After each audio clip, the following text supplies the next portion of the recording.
Assalamualaikum warahmatullahi wabarakatuh. Salam sejahtera bagi kita semua. Selamat datang kembali di channel Naik Kelas. Pada kesempatan kali ini kita akan sedikit membahas topik mengenai kepabeanan dan ekspor impor. Ini merupakan salah satu syarat pemenuhan asesmen tengah semester atau kuliah kepabeanan dan ekspor impor yang diampu oleh Ibu Dr. Syafrianita STMT. Dengan saya sendiri, Diki Dianta Sitepuh.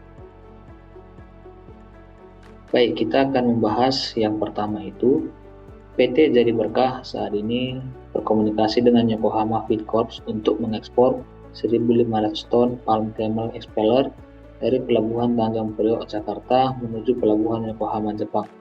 Kedua pihak sepakat menggunakan Incoterms tahun 2020, namun pembeli meminta penawaran dengan dua opsi yaitu FOB Tanjung Priok dan CIF Yokohama. Jika kapal terlambat datang 2 hari dan terjadi kerusakan memuatan 5% saat di pelabuhan muat, siapakah yang menanggung risiko pada masing-masing skema Incoterms, baik FOB maupun CIF? Jelaskan alasannya. Baik, pertama-tama kita akan coba memahami dahulu apa sih pengertian Incoterms tahun 2020, FOB maupun juga CIF. Untuk FOB sendiri, free on board.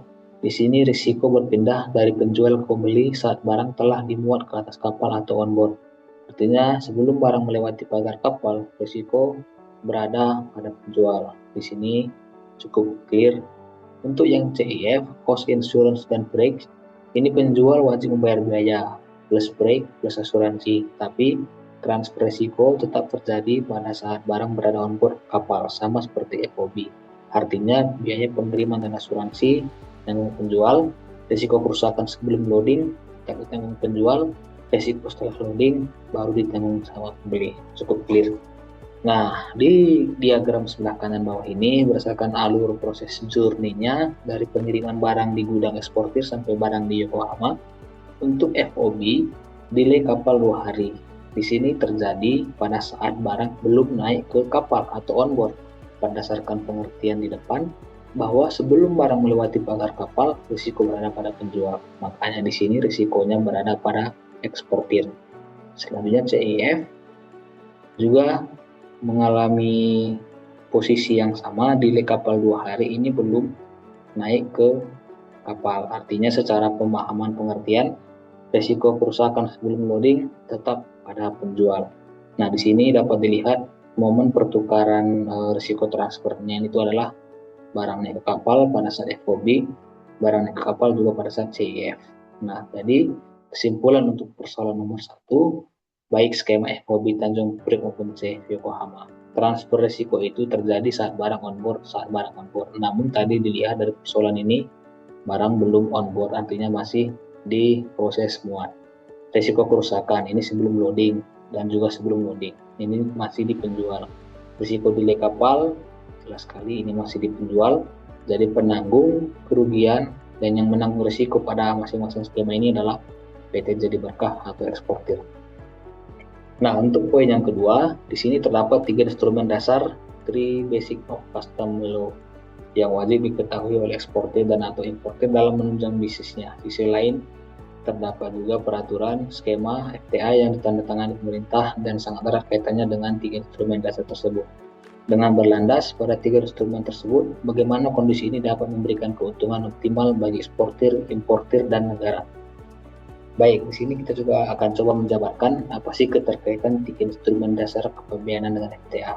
Nah, instrumen dasar kepabeanan itu sendiri yang pertama itu tarif, custom duty, pungutan negara terhadap barang impor termasuk biaya masuk, non-tarif measure, FTM, SKS, dan TBT, dan juga prosedur kepabeanan.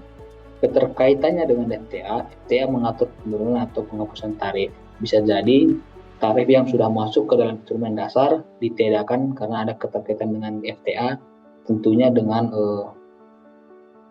analisa-analisa yang mendalam untuk meningkatkan keuntungan dari berbagai pihak. Yang kedua, STM mengharmoniskan standar, menurunkan hambatan antar melalui mutual recognition agreement MRA, dan menelaraskan regulasi mempercepat penerimaan produk dan mengurangi risiko penolakan.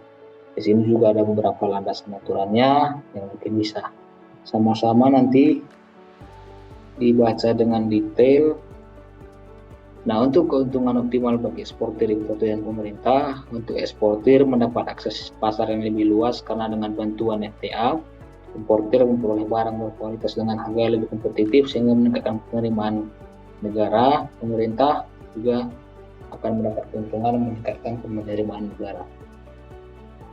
Untuk kesimpulan, dari tiga pihak yang tadi mendapat keuntungan, eksportir biaya lebih rendah, daya saing meningkat, akses pasar lebih luas melalui tarif preferensi, risiko penolakan lebih rendah karena standar regulasi diseragamkan dalam FTA.